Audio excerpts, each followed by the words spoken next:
dradradradrana amy télé sy radio amy gazety amy facebook mikasika ny solution hanavotana ny Madagasikara.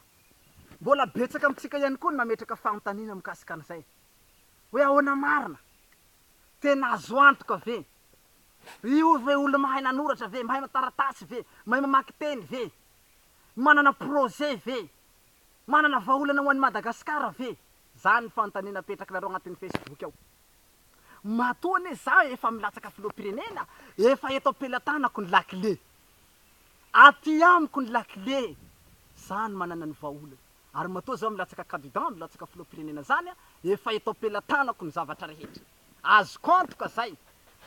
Ary azagaga anao hoe ahoana le resaka fahaizanao, aiza resaka taratasinao, aiza ny resaka vola, aiza ny resaka projetnao, efa eto am-pelatanantsika daholo zay zavatra rehetra. Tsisy tokony atahoranao zany, ary tsisy tokony ampieritreritra fa efa manana projet tsika mikasika ny fambolena, mikasika ny fiompiana, indrindra mikasika ny resaka fahaizana zany. Tsisy zavatra tokony atahoranao zany mikasika an'izay zavatra zay.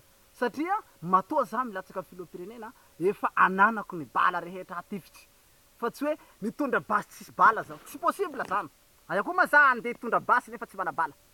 Efa eto am-pelatanako ny zavatra rehetra, matokisany sofera. Resaka langa zany, fa voasoratra anatin'ny baiboly hoe ny zavatra rehetra de hainy mino. Ary zao ny voasoratra, zao famantaranao zao ny anarak'izay mino, hitena fitena tsy mbola hainy izy. Mandainga ve ny baiboly efa milaza fa hainy mino zavatra rehetra? Ary mavanda ve ny baiboly milaza fa hitena fiteny tsy mbola hainy izy? Taiza moa ny anaran'ny neny lava teny anglisy? Kanefa raha fa tonga tany Angletera neny lava, nahay teny anglisy automatique. Ianao ve tsy matoky ny fanahy masina? Ka izaho milaza aminao fa zao hitanao eto zao afaka misipika amy langy rehetrarehetra, tout terrain tsika, amy langy rehetra, tsisy atahoranao zany. Fa aza mieritreritra, aiza moa ny diplômanao, aiza?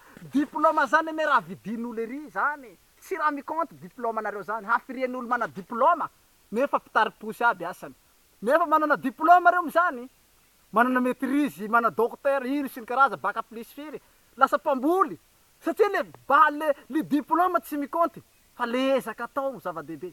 Ka izay mahatonga za milaza aminareo, tsy le resaka diplôma ny comptitsika eto, fa resaka traikefa, resaka stratégie, indrindra fa resaka programan'Andriamanitra, baikon'i Jesosy Kristy sy fahaisan-tanterahana, de matokisany sofera lahy. Vitatsika io, resaka langa zany, vitatsika zany, resaka fahaizana zany, vitatsika zany, fitondrana vahoaka zany, fa ny anarako tany an-danitra daholo zany rehetrarehetra zany, tsisy atahoranao. Fa de zay mahatonga zao hoe tsy diso adresitsika misafidy an'izao iraka lehibe avy any an-danitra zao, fa voavahy ny olana rehetra. Makasitraka anao nagnaraka zay hafatra anankiray zay, saotra tompoko.